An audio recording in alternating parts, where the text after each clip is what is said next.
Hi everyone. We've been learning from the life of Abraham, and today let's consider the fact that our God is a promise keeper. He's not a God who promises and forgets about his promises. The Bible tells us that our God does not lie. He does not speak something and repent of it. He speaks what he intends to say, and his word is powerful. His word will be fulfilled in all of our lives.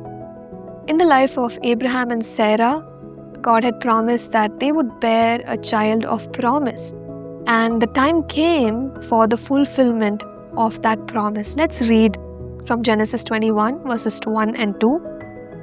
The Lord visited Sarah as he had said, and the Lord did for Sarah as he had promised.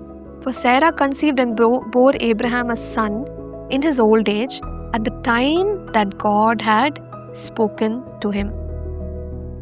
So we see here that God fulfilled his promise to Sarah, and the scripture says he did for Sarah as he had promised.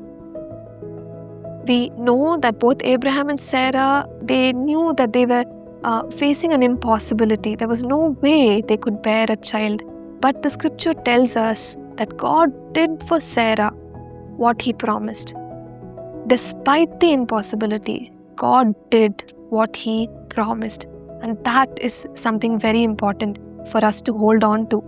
If God has promised, God's word promises us many things. He will fulfill it.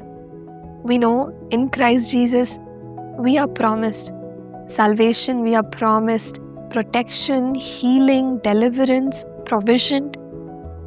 These are the promises of God for us. And the way God fulfilled his promise to Sarah, he will fulfill his promises to us. We know that the Bible tells us that all the promises of God are yes and amen. And you and I as believers must hold on to the promise of God and know that he is able to fulfill what he has promised to us.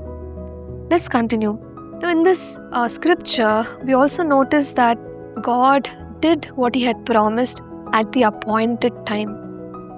There was the right time for the son of promise to come. And in the same way, we are holding on to God's promises, and we may wonder if God has forgotten about his promises to us. But the Bible teaches us about the Kairos time, or the appointed time of God. And it's at that time that the promise will be fulfilled. And let's remind ourselves, friends, no matter how hard it's been holding on to God's promise, how long it's been, and how challenging it is, let's trust that if God could do the impossible for Abraham and Sarah, how much more will he do that for us through our Lord Jesus Christ? He will fulfill the promise, and he will do it at the appointed time. Let's pray together. Heavenly Father, we thank you for reminding us that you fulfilled your promise to Sarah. Lord, she conceived by faith, O God, and the impossible happened in her life. And Lord, even today, for each one of us, we pray that you will do the impossible. Yes, Lord, you are a promise keeper. Lord, you will do what you have spoken, and we trust that, we hold on to that. And Lord, we thank you. We thank you for journeying with us. We commit ourselves into your hands, O God. In Jesus' name we pray. Amen.